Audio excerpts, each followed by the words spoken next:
Anyone who's followed my page for a couple years knows I've been open about having an autistic son and an OCD daughter and the struggles involved in that. I have been on a long, hard journey to try to figure out how best to help them and become the parent they need me to be to help them.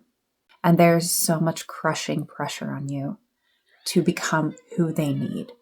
And nobody prepares you. Nobody prepares you for the day that you realize, I have to become this person for them, or they are not going to succeed in life. I have to mold myself for them, or they're not going to have the same opportunities afforded to them as other people. We need to stop pretending that this is some cute superpower. It's not. It is a handicap.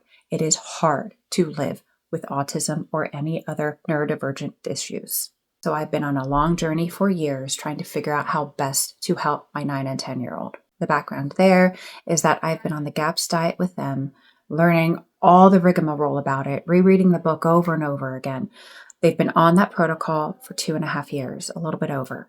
And it helped. It did. I became a big GAPS diet advocate.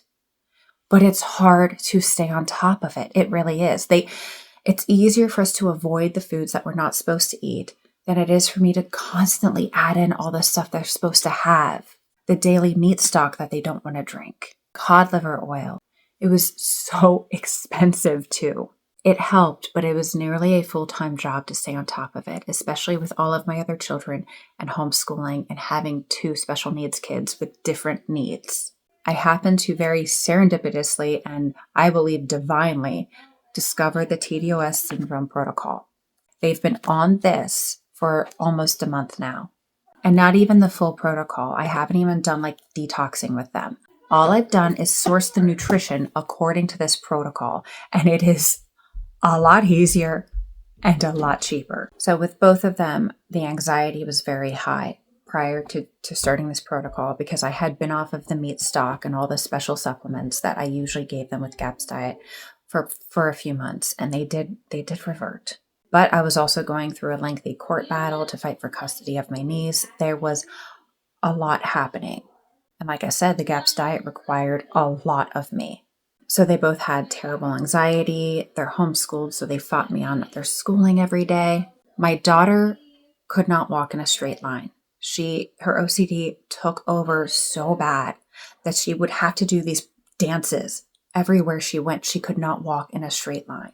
Going at the rate we were going, she was not going to be able to ever drive a car. This child has told me since she was 3 years old that she wants to be a doctor. And she told me a few weeks ago, she wants to be a brain surgeon. Do you think I'm not going to bend and break myself over and over again to make sure that kid is whatever she wants to be? But there were nearly daily episodes months ago where she's just crying on the floor.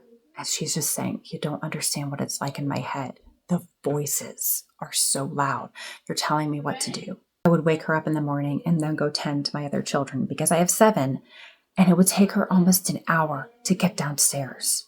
She would get up in the morning, stand up, and freeze in place for several minutes. And then she would do this hyperventilating thing nonstop.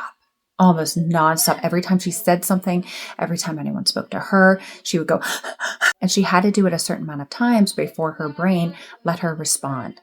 And it really, really turned other people, especially other children, off to her. I'm sorry, but there's just nothing empowering about not doing something when your child has these lack of social skills that make other kids think that they're weird. Do something. Help them. She would freeze a lot. She couldn't walk in a straight line.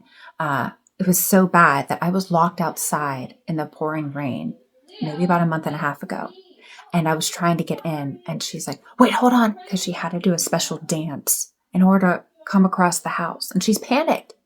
It doesn't comfort her. If you know anything about OCD, these things aren't comforting to the child.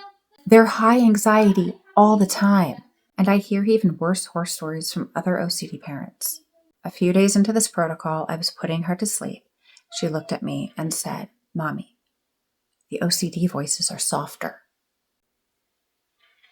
About a week into it, she was coming downstairs in about 20 minutes time, as opposed to an hour. A few days ago, she came downstairs, fully dressed, ready to go for the day, on time, without me even waking her up. She was downstairs. She was happy. She was interacting. Both her and my son have been sitting down to get their schoolwork done and out of the way. They weren't fighting me on it. It would be one lesson and they would both sit at our table and just stare off into space for an hour and a half for 1-page lesson. A few days ago, my daughter looked at me and said, "I don't need your help. I can read this and do this on my own." Which is another thing. Both children convinced themselves they couldn't read, even though they could. Their demeanor is that they're so much more empowered. They're much, much calmer. They're doing their chores without fussing at me. My autistic son, who's been on half the dose that my OCD daughter's on because she's much worse, he's coming downstairs and just sitting down and getting his schoolwork done. Today, he not only did his chores without being asked, he did additional chores.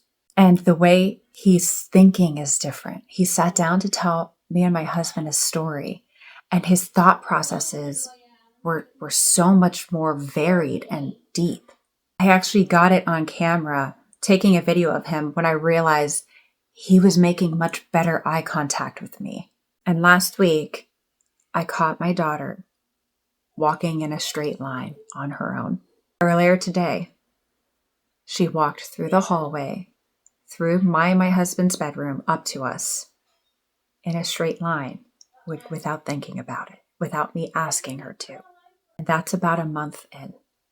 This is something I believe so strongly in. And I've done the things.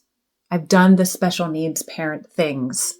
I've done the zeolite detoxes. I've done the special diets. And to be fair, I saw improvement, but nothing like this, you guys. I have myself and other members of my family on this protocol, and it's affecting all of us differently because it's all about putting your body and mind back into balance, fixing the things that need to be fixed. And because I want to get this message out there to as many other parents in need as possible, I asked if the author of this protocol would do an interactive podcast with me Monday night, Monday the 29th at 8:30 Eastern, where you can jump on and ask this guy questions. I still don't know exactly how I'm going to make this happen, but I need to reach people. So we're going on this experimental journey together. So share this information with other parents with special needs kids. This author has spoken at different autism conferences. This is an opportunity. He talks about all of the miracles he has seen with children, specifically with autism. I need to empower other people because I finally have hope. I know one day my kids will be able to drive a car. I know if my daughter wants to be a brain surgeon, she's going to be a brain surgeon. Share this information with other parents who need it. A lot of us do.